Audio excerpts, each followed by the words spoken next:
Terima kasih pimpinan. Bismillahirrahmanirrahim. Assalamualaikum warahmatullahi wabarakatuh. Salam sejahtera bagi kita semua. Om Swastiastu, Namo Buddhaya, salam kebajikan, Rahayu. Yang kami hormati Ketua, para Wakil Ketua, dan para anggota Dewan Perwakilan Rakyat Republik Indonesia. Alhamdulillahirabbil alamin. Puji syukur senantiasa kita panjatkan kehadirat Allah Subhanahu wa taala, Tuhan yang Maha Kuasa, karena atas rahmat-Nya kita masih diberikan kesempatan bertatap muka menjalankan tugas kenegaraan dan amanat konstitusi untuk menyampaikan kerangka ekonomi makro dan pokok-pokok kebijakan fiskal atau KEM PPKF 2025.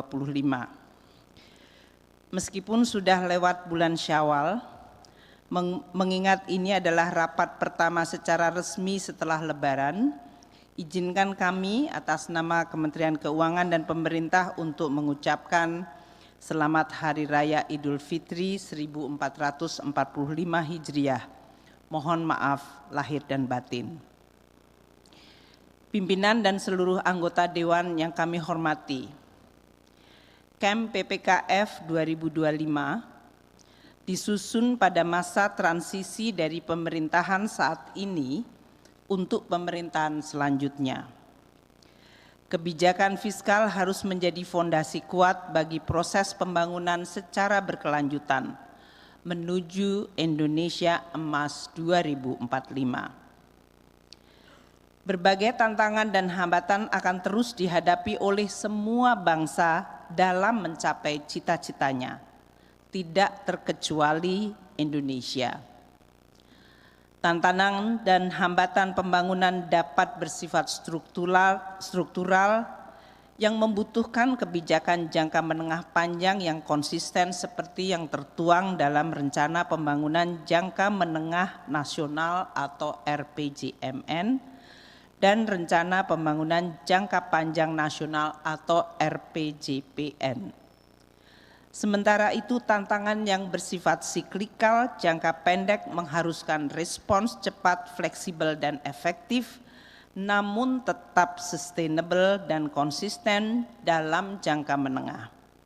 Hal ini tertuang dalam Rencana Kerja Pemerintah RKP dan KEM PPKF. Kemampuan untuk terus konsisten mengatasi masalah struktural dan sekaligus menangani gejolak siklikal akan memperkuat fondasi dan sekaligus menentukan kemajuan suatu bangsa dan negara. RPJPN, RPJMN, RKP, dan KEM PPKF dengan demikian menjadi tatanan yang membentuk tradisi politik dan pemerintahan yang terus berkesinambungan namun tetap adaptif dan responsif terhadap perubahan dan upaya perbaikan untuk mencapai kesempurnaan. Bapak dan Ibu sekalian, dinamika global dan nasional serta berbagai guncangan telah menciptakan berbagai tantangan yang rumit dan tidak mudah. Dalam 10 terakhir kita mengalami eskalasi tensi geopolitik yang menyebabkan perang di Ukraina, Palestina, dan ketegangan di kawasan Asia dan perang dagang yang menimbulkan fragmentasi global dan disrupsi rantai pasok yang luar biasa. Pandemi COVID-19 dan perubahan iklim juga menyebabkan ancaman kemanusiaan serta dampak ekonomi dan keuangan yang sangat besar. Dalam menghadapi berbagai guncangan dan tantangan perubahan besar ini, Indonesia mampu merespons dengan baik melalui kerjasama yang kuat antara pemerintah dan DPR, beserta segenap lapisan masyarakat. Kerjasama ini menjadi kekuatan yang luar biasa, sehingga Indonesia berhasil mengatasi berbagai guncangan dengan sangat baik. Dalam kesempatan yang baik ini kami menyampaikan terima kasih dan penghargaan yang setinggi-tingginya kepada pimpinan dan seluruh anggota Dewan yang terhormat sebagai partner pemerintah dan sekaligus pilar demokrasi atas kerjasama dan sinergi yang sangat kuat dalam membahas dan mendukung berbagai kebijakan untuk merespons berbagai guncangan dan perubahan yang terjadi, sehingga Indonesia dapat terus menjaga perekonomian nasional dan masyarakatnya. Pimpinan dan anggota Dewan yang kami muliakan, sebagai negara dengan perekonomian terbuka, Indonesia tidak terlepas dari dinamika dunia yang harus terus diwaspadai dan dikelola.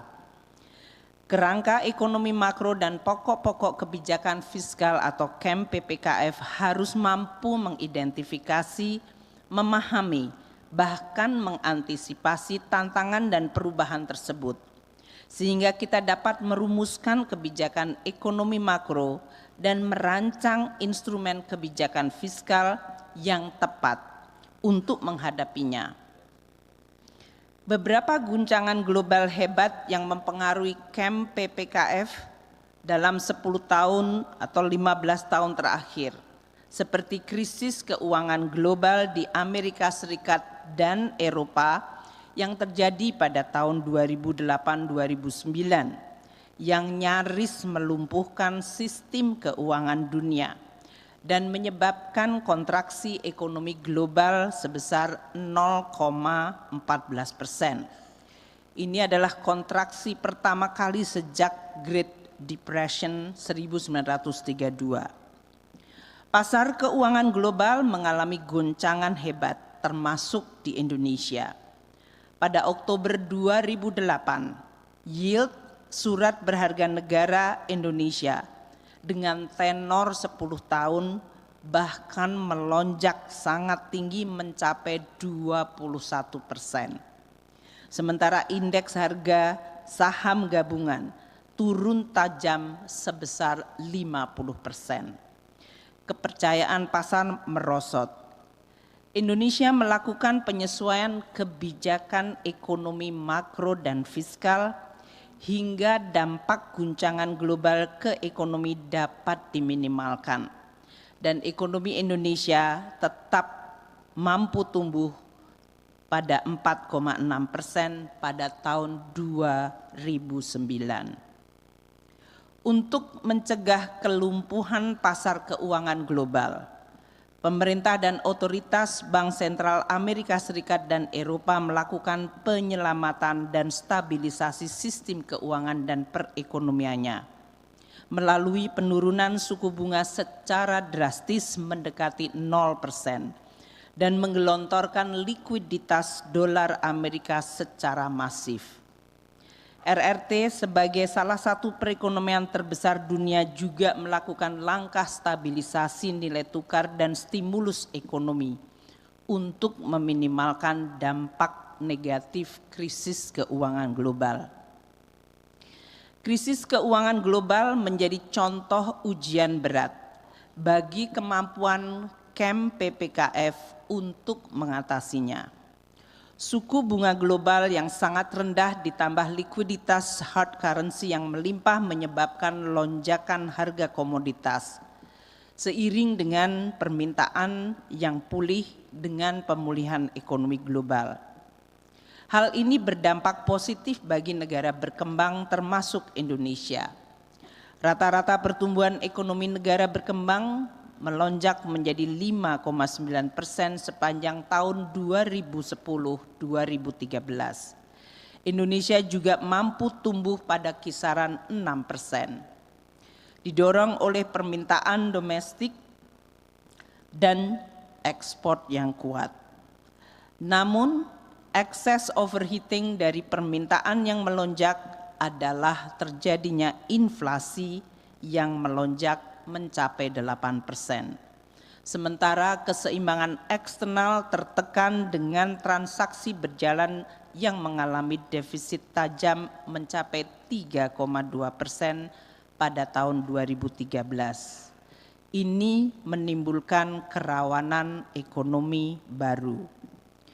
Pada saat Bank Sentral Amerika Serikat atau The Fed dan Eropa pada 2013 mulai mengetatkan kembali kebijakan moneter dan berencana menaikkan suku bunga sejalan dengan pulihnya ekonomi, arus modal keluar dari negara emerging dan negara berkembang, nilai tukar mengalami depresiasi hebat yang mengancam stabilitas sistem keuangan dan ekonomi banyak negara.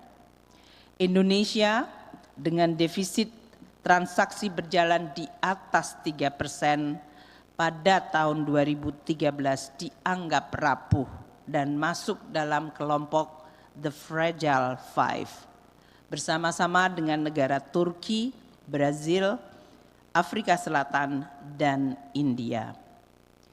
Dalam situasi kerawanan baru, kembali KEM PPKF harus mengalami penyesuaian.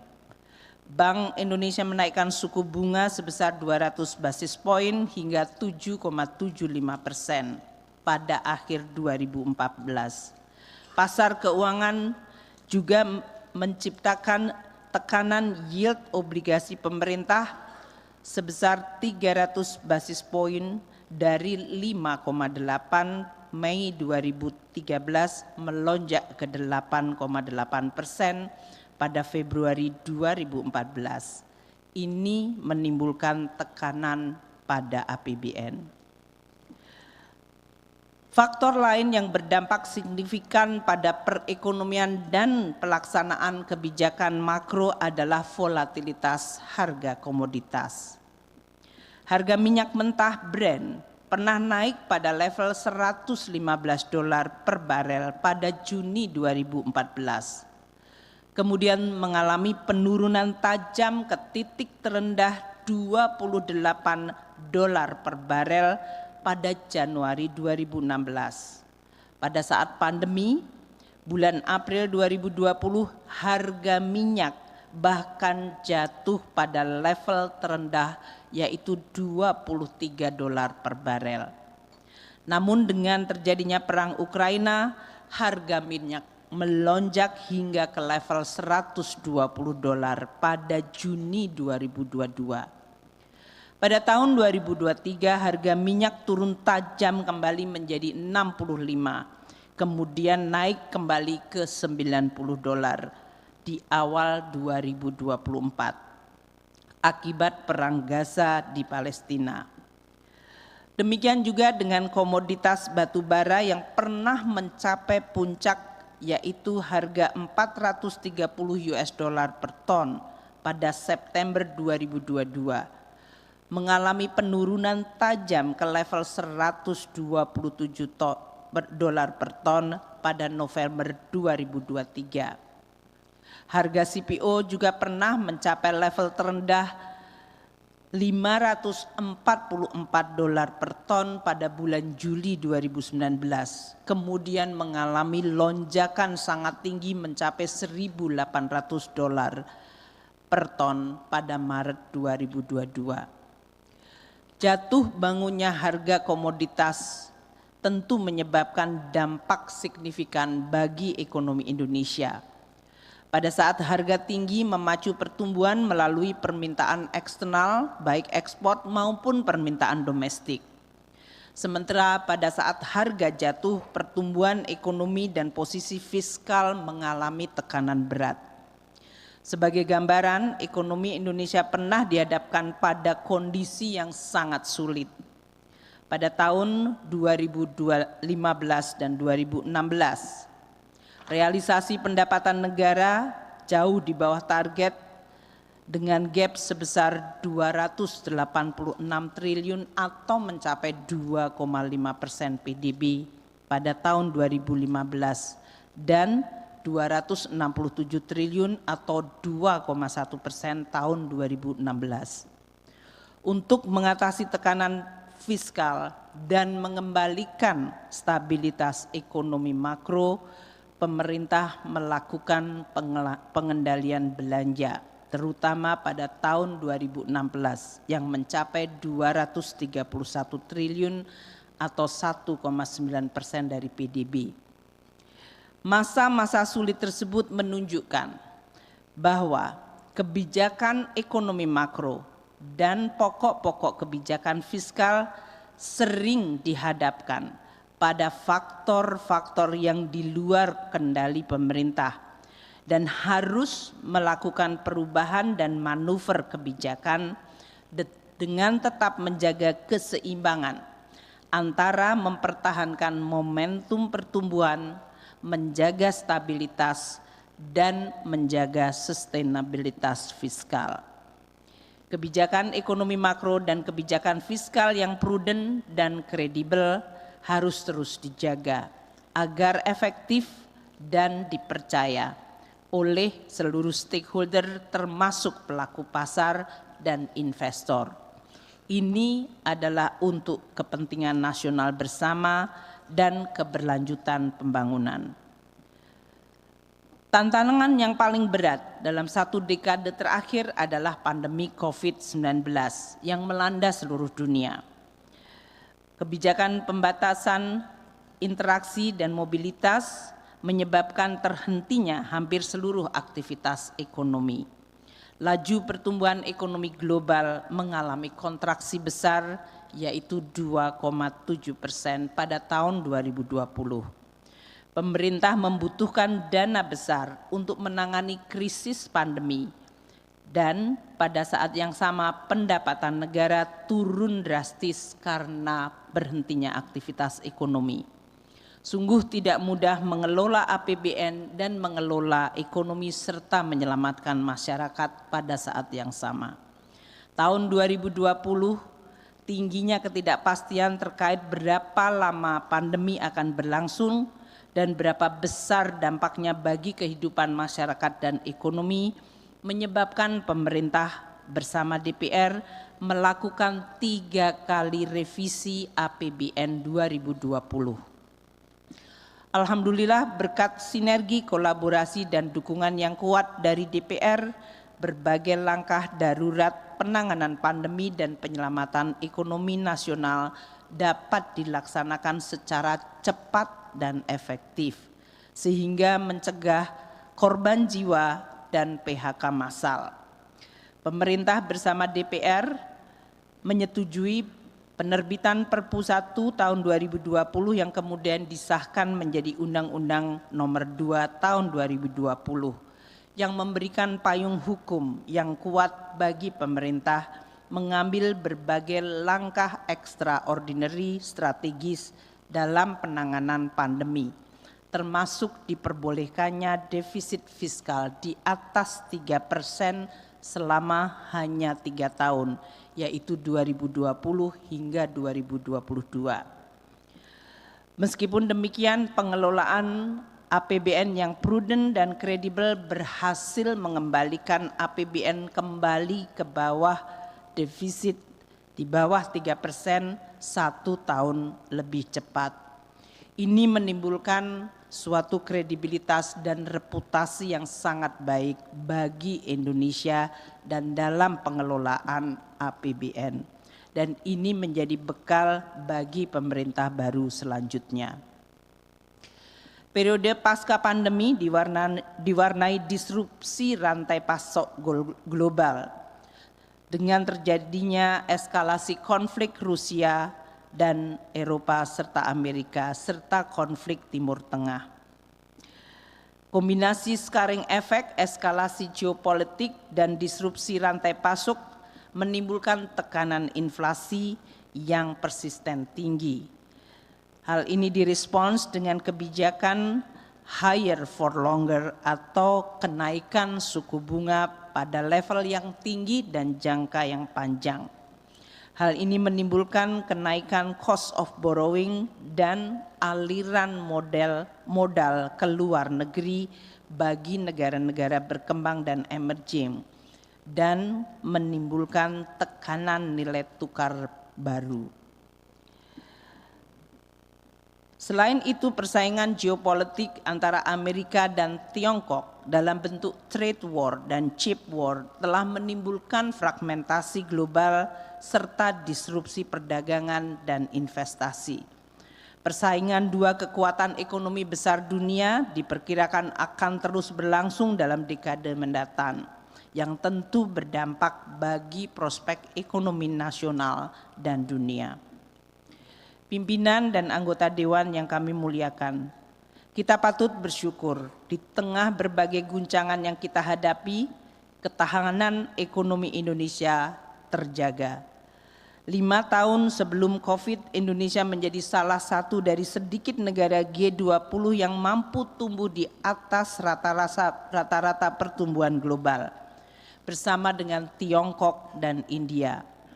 Pertumbuhan ekonomi nasional 2015-2019 mencapai 5%, jauh di atas rata-rata pertumbuhan ekonomi dunia yang hanya sebesar 3,4%, dan juga lebih tinggi dibandingkan emerging economy anggota G20 yang tumbuh sebesar 4,9%. Kebijakan fiskal yang responsif di masa pandemi berhasil menahan kontraksi ekonomi hanya sebesar 2,1%. Hal ini jauh lebih baik dibandingkan negara tetangga kita yang kontraksinya mencapai 9,5 di Filipina, 6,2% di Thailand, dan 5,5% di Malaysia.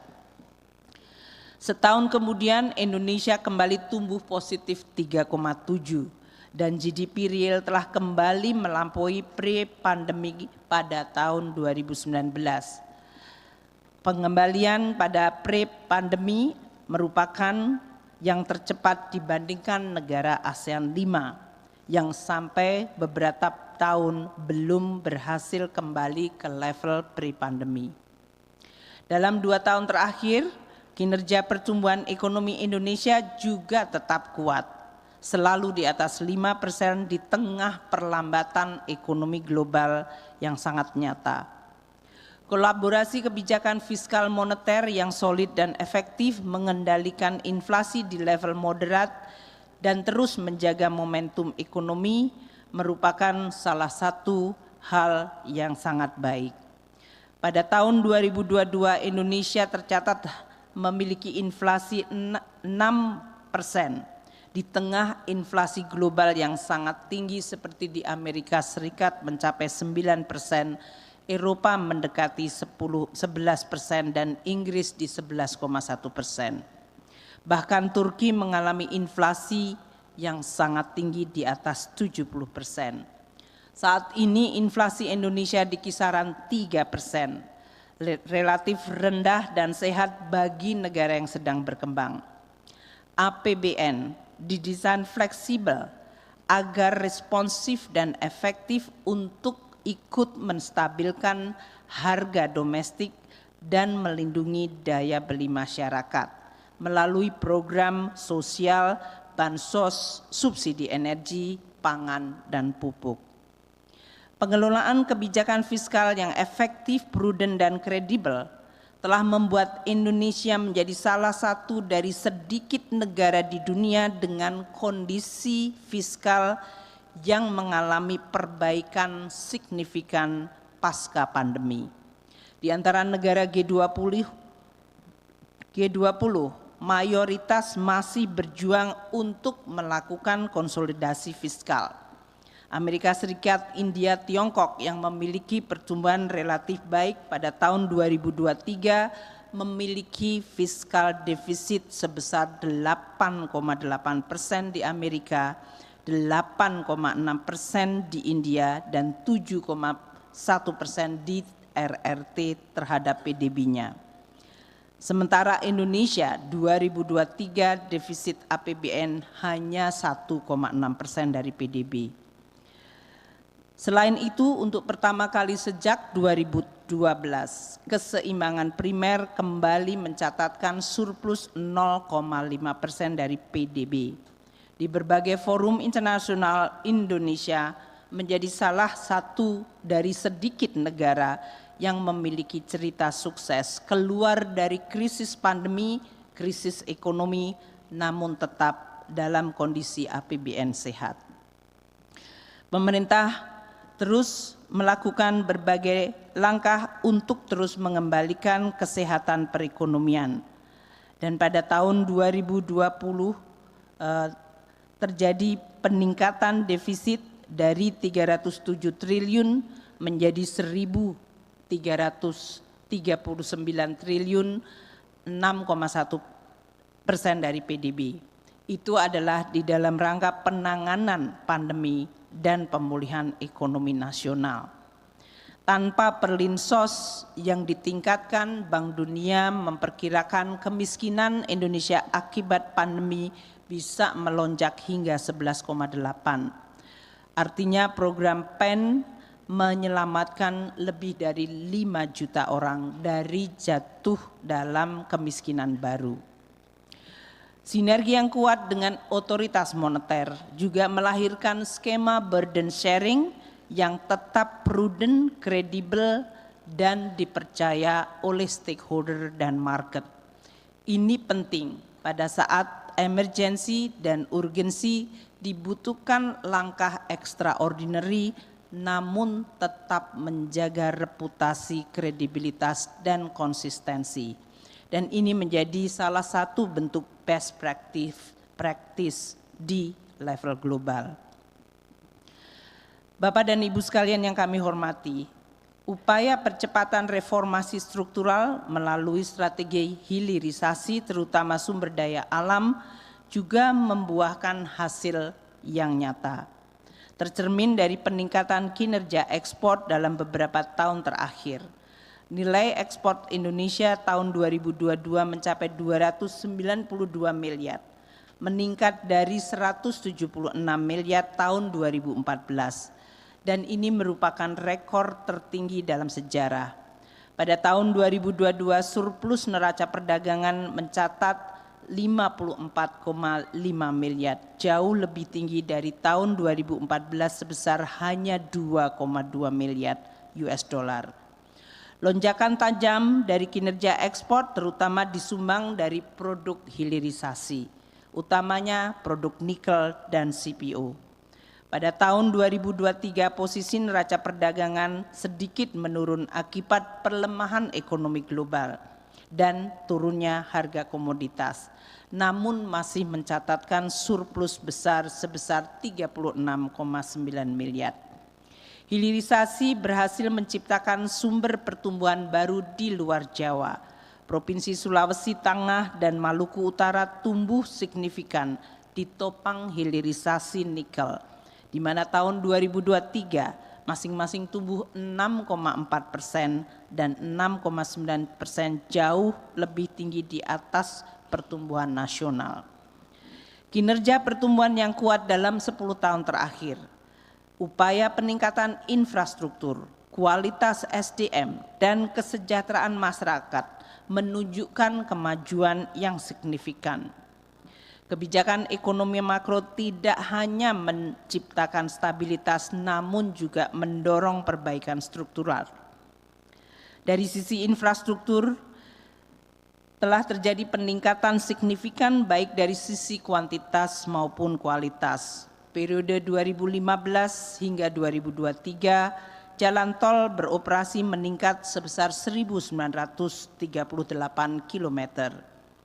Jalan nasional non-tol meningkat 4.547 kilo. Pemerintah juga membangun 37 bendungan baru. Kapasitas irigasi meningkat signifikan. Juga untuk mendukung kebangkitan dan ketahanan energi dan pangan. Pembangkit listrik nasional meningkat 36 gigawatt. Dari sisi sumber daya manusia 10 tahun terakhir, jumlah sekolah baru meningkat dari masing-masing 1.500 SD dan 4.600 SMP serta 3.600 SMA dan SMK, sehingga meningkatkan partisipasi kasar dari seluruh jenjang pendidikan. Beasiswa LPDP diberikan kepada putra-putri terbaik yang menempuh pendidikan baik di universitas terbaik di dalam maupun di luar negeri. Penerima beasiswa LPDP mencapai 45.496 orang. Di sektor kesehatan, pemerintah menurunkan stunting dari 37,2% 2013 menjadi 21,5% pada tahun 2023. Dalam sisi kesejahteraan, tingkat kemiskinan turun signifikan dari 11,25% 2014 menjadi single digit 9,36 pada tahun 2023. Kemiskinan ekstrim menurun tajam dari 6,18% 2014 menjadi 1,12% 2023. Pengangguran nasional juga terus menurun per Februari 2024 pada tingkat 4,82%, turun signifikan dari 5,7% pada tahun 2014. Berbagai capaian ini dilakukan dengan tetap menjaga stabilitas makro dengan kebijakan ekonomi makro yang tepat dan pokok-pokok kebijakan fiskal yang prudent. Fondasi ekonomi nasional juga menguat tercermin dari sektor keuangan yang tahan mengalami guncangan. Risiko kecukupan modal atau KAR pada level 27% lebih tinggi dari KAR di negara ASEAN yang hanya 22%. Kualitas aset industri perbankan juga makin baik dari relatif rendahnya risiko kredit bermasalah atau NPL di bawah 3%, jauh di bawah batas sehat 5%. Pimpinan dan anggota Dewan yang kami muliakan, menyongsong masa depan dengan bekal pengalaman berharga selama 2 dekade ini, kita perlu merumuskan kebijakan ekonomi makro dan pokok-pokok kebijakan fiskal yang adaptif, fleksibel, responsif, namun tetap kredibel dan sustainable. Banyak pekerjaan rumah dan agenda pembangunan yang masih perlu ditangani dan dituntaskan. Cita-cita besar mewujudkan visi Indonesia Emas 2045 membutuhkan kolaborasi kuat dari seluruh komponen bangsa. Pertumbuhan ekonomi Indonesia yang terjaga pada tingkat 5% di tengah berbagai guncangan yang luar biasa masih perlu diakselerasi menjadi kisaran 6 hingga 8% untuk mewujudkan visi Indonesia Emas 2045. Akselerasi pertumbuhan ekonomi yang tinggi mensyaratkan keberlanjutan reformasi struktural, meningkatkan produktivitas, transformasi ekonomi yang terus konsisten yang telah dilakukan dalam 10 tahun terakhir. Kesinambungan dan sekaligus perbaikan kebijakan menjadi kunci bagi keberhasilan mencapai visi Indonesia Emas 2045. Kita tidak bisa lagi bergantung pada kebijakan business as usual. Camp PPKF harus terus menjadi daya tarik investasi dengan terus menjaga stabilitas dan prediktibilitas, memperbaiki pemerataan, ekualitas dan inklusivitas, serta harus terus berkelanjutan. Pimpinan dan anggota Dewan yang kami muliakan, kebijakan fiskal memiliki 3 fungsi pokok: alokasi, distribusi, dan stabilisasi. Fungsi alokasi terkait erat dengan peran APBN untuk memperbaiki efisiensi ekonomi dan bekerjanya mekanisme pasar secara baik. Untuk itu peran APBN harus mampu mengatasi ketersediaan barang publik seperti infrastruktur, keamanan, birokrasi, dan efisiensi yang bersih, serta kepastian hukum. APBN harus hadir untuk mengatasi masalah fundamental struktural seperti kualitas SDM. Fungsi alokasi bertujuan mendorong efisiensi ekonomi, peningkatan investasi dan produktivitas. Sementara fungsi distribusi dalam kebijakan APBN adalah untuk menciptakan pemerataan, inklusivitas dan keadilan, baik dalam proses maupun dalam hasil pembangunan, antara kelompok pendapatan maupun antar wilayah. sistem pajak yang progresif dan program perlinsos yang tepat sasaran termasuk di dalam program untuk memperbaiki distribusi. Fungsi stabilitas dalam APBN terbukti efektif di dalam peranannya sebagai shock absorber di dalam meredam berbagai gejolak dari krisis ekonomi dunia, pandemi, hingga terjadinya eskalasi geopolitik. Kehati-hatian atau prudent dan kredibilitas kebijakan fiskal sangat menentukan efektivitas kebijakan APBN. Pembiayaan APBN berbasis pasar atau market-based financing tidak lagi tergantung pada pinjaman bilateral dan multilateral. Kondisi fundamental ekonomi dan kehati-hatian serta kredibilitas dan konsistensi kebijakan fiskal menentukan efektivitas dan biaya dari pembiayaan APBN. Beberapa negara G20 yang memiliki defisit APBN yang sangat besar cenderung mengalami kenaikan signifikan pada yield obligasi pemerintahnya. Oleh karena itu, dalam kondisi likuiditas global yang ketat dan higher for longer, pertumbuhan kredit domestik yang tinggi, pasar keuangan domestik yang masih dangkal, pelebaran defisit secara signifikan akan berpotensi menaikkan imbal hasil SBN, menekan nilai tukar rupiah, dan menggerakkan suku bunga domestik. Hal ini pada gilirannya akan menurunkan aktivitas investasi swasta yang dikenal sebagai crowding out effect. Mencermati dinamika perekonomian terkini dan ke depan, dan di dalam rangka untuk meneruskan agenda pembangunan menuju Indonesia Emas 2045, maka desain kebijakan fiskal tahun 2025 sebagai tumpu menuju Indonesia Emas diarahkan pada akselerasi pertumbuhan ekonomi yang inklusif dan berkelanjutan. Hal ini selaras dengan strategi kebijakan fiskal yang ditempuh melalui dua strategi utama, jangka pendek dan jangka menengah panjang. Dengan fokus untuk mendukung transformasi ekonomi melalui penguatan SDM, berdaya saing, hilirisasi, transformasi ekonomi hijau, dan peningkatan nilai tambah dan pertumbuhan ekonomi yang berkelanjutan.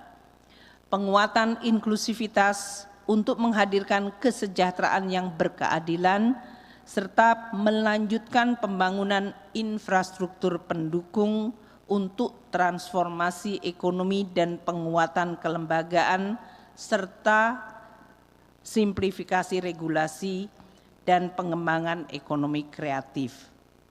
Penguatan pertahanan keamanan, ketahanan energi dan pangan, serta memperkokoh nasionalisme menjadi pilar yang sangat penting, termasuk di dalam memperkuat demokrasi dan praktek menghormati hak asasi manusia.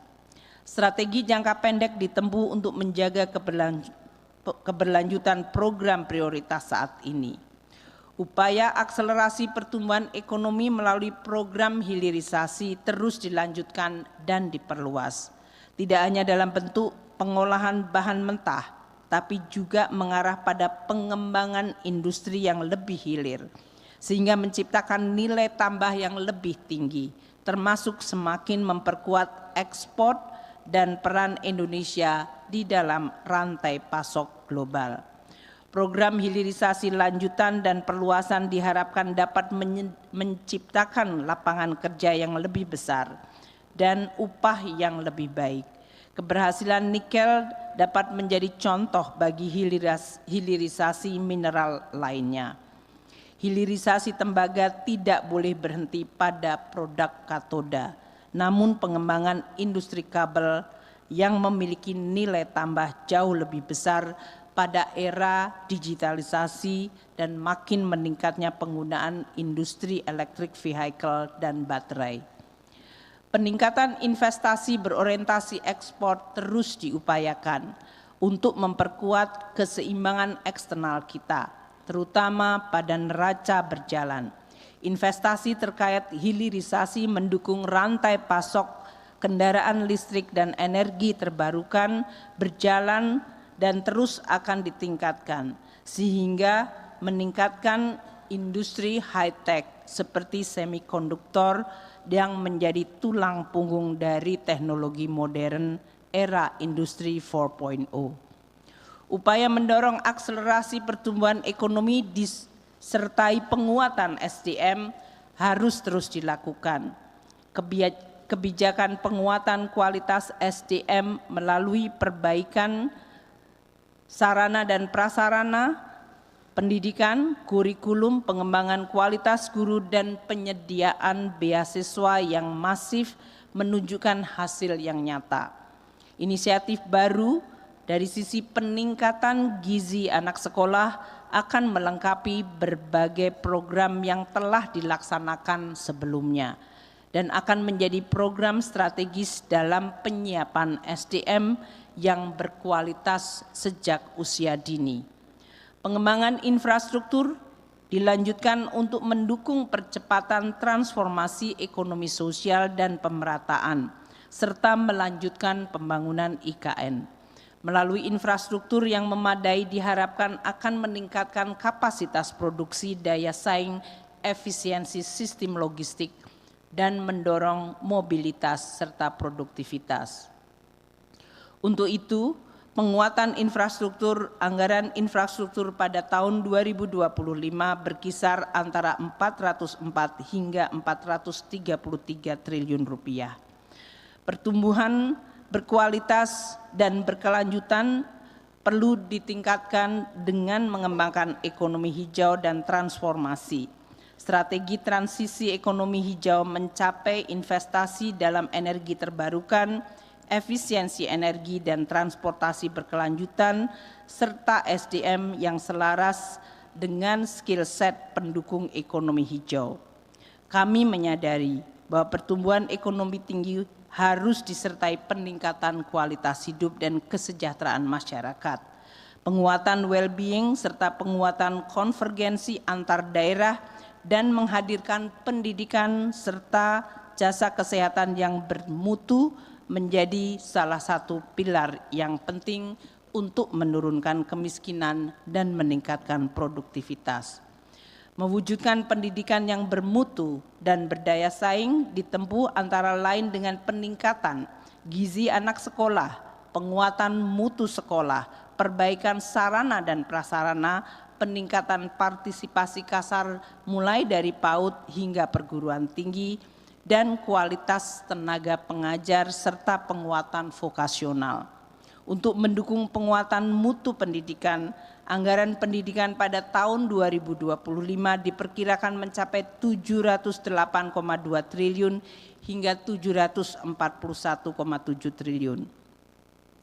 Untuk mewujudkan kesehatan yang berkualitas dan mendorong efektivitas program jaminan kesehatan nasional untuk meningkatkan akses layanan kesehatan yang berkualitas serta meningkatkan financial protection bagi masyarakat, dilakukan akselerasi penurunan stunting dan kasus penyakit menular serta penguatan fasilitas kesehatan serta penambahan bantuan gizi bagi balita dan ibu hamil.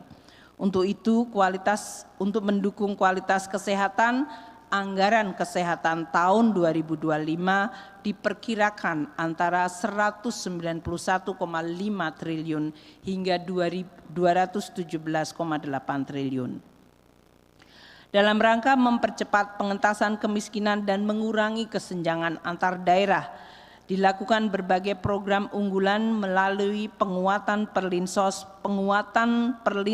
sepanjang hayat dan mempercepat graduasi pengentasan kemiskinan. Program rumah layak huni dan terjangkau mendorong petani makmur dan nelayan sejahtera, termasuk mempercepat desa mandiri.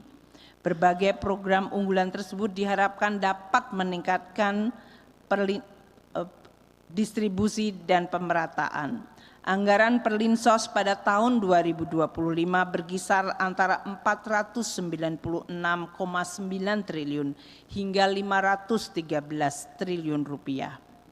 Pimpinan dan anggota Dewan yang terhormat, untuk mewujudkan pertumbuhan yang tinggi dan inklusif, kesejahteraan dan pemerataan antar daerah perlu ditopang APBN yang efisien, sehat, dan kredibel.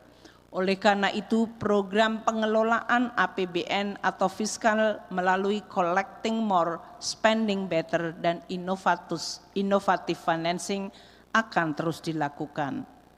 Dari sisi pendapatan negara, collecting more dilakukan melalui tetap menjaga iklim investasi dan bisnis di satu sisi dan meningkatkan efektivitas pelaksanaan undang-undang harmonisasi kebijakan perpajakan.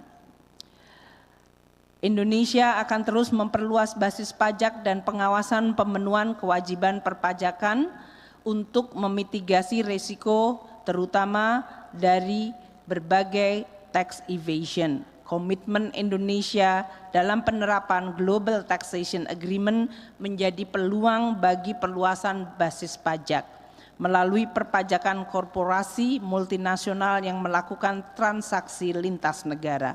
Upaya peningkatan kepatuhan wajib pajak dilakukan melalui penerapan pengawasan dan berbasis kewilayahan, sehingga implementasi reformasi administrasi termasuk di dalamnya integrasi teknologi dan peningkatan kerjasama antar instansi atau lembaga terus dilakukan.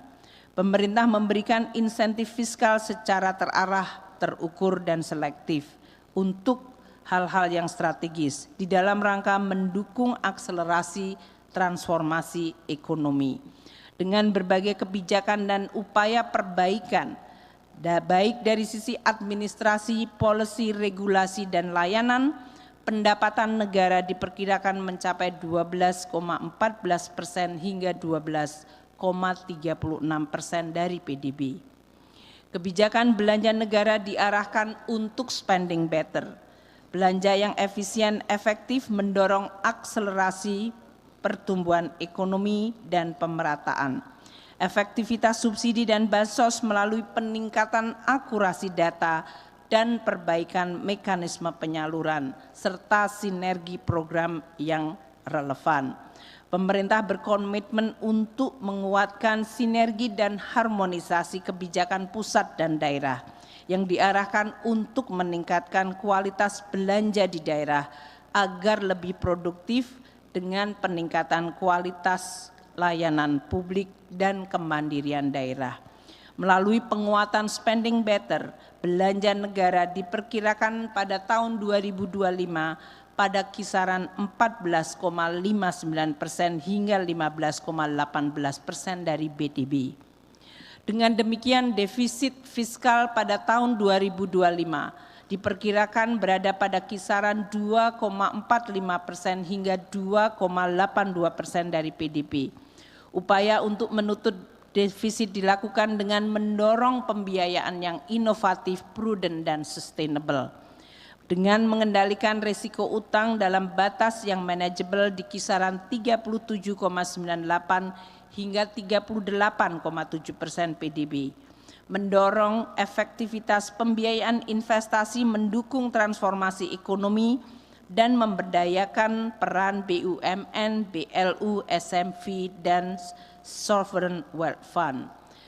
Memanfaatkan SAL untuk antisipasi ketidakpastian dan meningkatkan akses pembiayaan bagi MBR dan UMKM, serta mendorong skema kerjasama pemerintah dan badan usaha yang sustainable.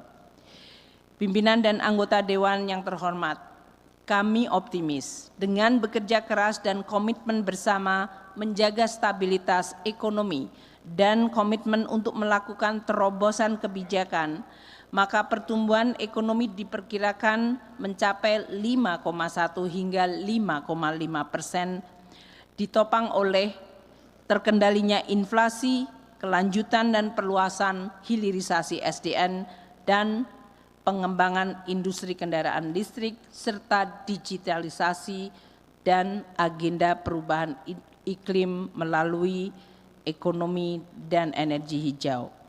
Laju pertumbuhan diharapkan menjadi fondasi kuat untuk lebih tinggi pada tahun yang akan datang. Pertimbangan risiko dan ketidakpastian pasar keuangan global yang masih tinggi, yield SBN tenor 10 tahun diperkirakan pada kisaran 6,9 hingga 7,3%, nilai tukar antara 15.300 hingga 16.000 per dolar Amerika, sementara inflasi diperkirakan antara 1,5 hingga 3,5%. Dengan mencermati tensi geopolitik dan berlanjutnya ketegangan global, harga minyak mentah Indonesia diperkirakan pada kisaran $75 hingga $85 per barel.